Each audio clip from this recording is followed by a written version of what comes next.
Good morning, good afternoon, good evening दोस्तों. Kevin Lopez back from personal tutor. Standard 12th history हम लोग पढ़ रहे हैं.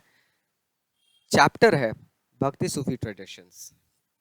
टॉपिक है poems of prayers, early tradition of Bhakti. Sub topic the Alvars and Nayanars of Tamil Nadu.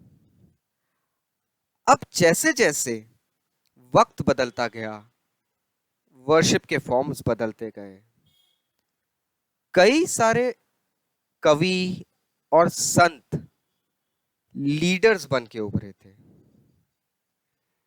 Brahmins हालांकि एक link बन के फिर भी स्ट्रॉन्ग थे between the God and the devotees, but still कुछ अदर भक्ति के फॉर्म्स भी आने लग गए थे. कुछ ऐसे फॉर्म्स भी आने लगे जिन ट्रेडिशंस में लोअर कास्ट और विमेन को भी जोड़ लिया गया था भक्ति के मूवमेंट्स में. एक तरीके से हम इसको ये भी कह सकते हैं कि ये एक चेन ब्रेकिंग इवेंट था ब्राह्मणिकल, ऑर्थोडॉक्स ब्राह्मणिकल फ्रेमवर्क से. इस कारण से हम कह सकते हैं कि ये जो भक्ति मूवमेंट जो था ये काफी चेंज हुआ था. हम देख सकते हैं भक्ति ट्रेडिशन जो थे ये भी दो कैटेगरीज में डिवाइडेड थे. एक सगुन, एक निर्गुण.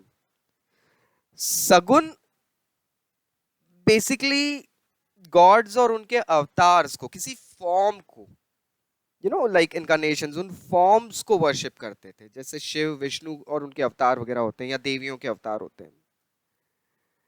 और इन सब के कुछ फॉर्म्स होते थे. और निर्गुण एक एब्स्ट्रैक्ट फॉर्म को वर्शिप करने का तरीका था. मतलब you can not say that there is a form of a god, but yes, his presence is always there. अब भक्ति मूवमेंट्स में लगभग अगर हम देखते हैं, अर्लीस्ट भक्ति मूवमेंट जब शुरू हुआ था 6th सेंचुरी ऑनवर्ड्स, अल्वर्स और नयनर्स कुछ कास्ट्स निकल कर आई थी. अल्वर्स बेसिकली जो विष्णु भक्त कह सकते हैं, नयनर्स जो कि लीडर डिवोटीज ऑफ शिवा कह सकते हैं. अब ये लोग उस वक्त अपने अपने प्रिंसिपल डेटी के हिम्स, भजन गाते गाते जगह जगह विजिट करते थे. और इसी श्रृंखला में अल्वर्स और नयनर्स ने कुछ तीर्थ, कुछ ऐसे लोकेशंस चिन्हित करी कि ये जगह हमारे प्रिंसिपल डेटी के निवास स्थल है. और बाद में कुछ बड़े बड़े विशाल मंदिरों का निर्माण इन जगह पे हुआ है. अब ये जो स्पॉट्स हैं आज की डेट में, ये स्पॉट्स प्रोबेबली प्रिंसिपल डेटीज के प्राइम वर्शिप प्लेसेस बन के, और या तो पिलग्रिमेजेस बन के उभर के आई है. और इन मंदिरों में भजन, लाइक प्रभु के गीत गाना एंड ऑल थिंग्स एक रिचुअल बन गया. और साथ में यहाँ पे संतों की इमेजेस को भी रेवर करना शुरू कर दिया गया था. सो ये एक काफी बड़ा चेंज हम देख सकते हैं कल्चर में इस वक्त जब आया था. इसके बाद हम देखते हैं कास्ट का क्या एटीट्यूड था. कुछ हिस्टोरियन सजेस्ट करते हैं कि जो अल्वर्स थे और नयनर्स थे, इनका मूवमेंट भक्ति फैलाना तो था ही, साथ ही साथ ये जो ब्राह्मणों द्वारा जो कास्ट सिस्टम बनाया गया था, जो उनकी पॉलिसी थी अपने आप को एक्सपर्ट बनाने की, उस चीज को हटाना भी था, एक रिफॉर्म लाना था. क्योंकि रियलिटी ये थी कि जो भक्त आए थे वो अलग अलग सोशल बैकग्राउंड्स के हुआ करते थे. They never actually belonged to a same brahmanical cult. As we know, मेरे प्रीवियस वीडियोस में आपने देखा है कि जब भक्ति मूवमेंट शुरू हुआ था तब यहाँ इसमें presence of other backward classes, women भी इंकलकेट की गई थी. एंड दस there was a huge possibility of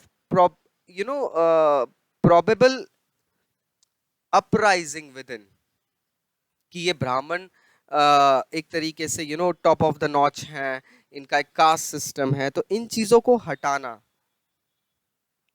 क्योंकि ब्राह्मण्स बेसिकली बैकवर्ड क्लासेस को अनटचेबल का नेम भी देते थे। और ये जो अलवर और नायनर के जो ट्रेडिशंस थे, इनकी इंपॉर्टेंस ये भी थी कि इनके जितने भी कॉम्पोजिशंस थे उनको वेदा के इक्विवेलेंट बताया गया था। जैसे कि हम बात करते हैं, अलवर्स ने एक कॉम्पोजिशन बनाया है, अ ग्रुप ऑफ कॉम्पोजिशन उनका कह सकते हैं, इट्स एन एंथोलॉजी। वो ये है नलयीरा दिव्य प्रबंधनम।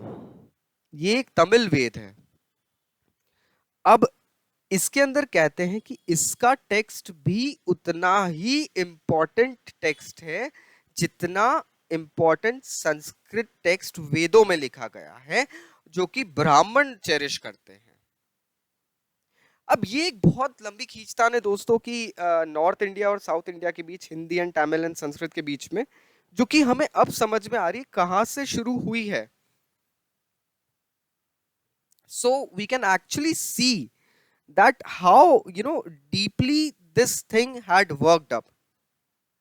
कहीं ना कहीं ये अपने आप की एक प्रेजेंस बताना भी है, कहीं ना कहीं ये अपने कल्चर, अपने एरिया, अपनी डाइवर्सिटी की इंपॉर्टेंस समझाना भी है, और कहीं ना कहीं ये सदियों से चली आ रही जो प्रथा थी जाति की, उसको हटाने की भी स्मेल देती है। सो आई होप नाउ आपको समझ में आया होगा ये topic, the Alvars and Nayanars as well as the attitude, their attitude towards the caste system. कुछ डाउट्स अगर अभी भी हैं तो प्लीज नीचे कमेंट बॉक्स से कमेंट करिए, I will be going ahead and replying back. Thank you very much.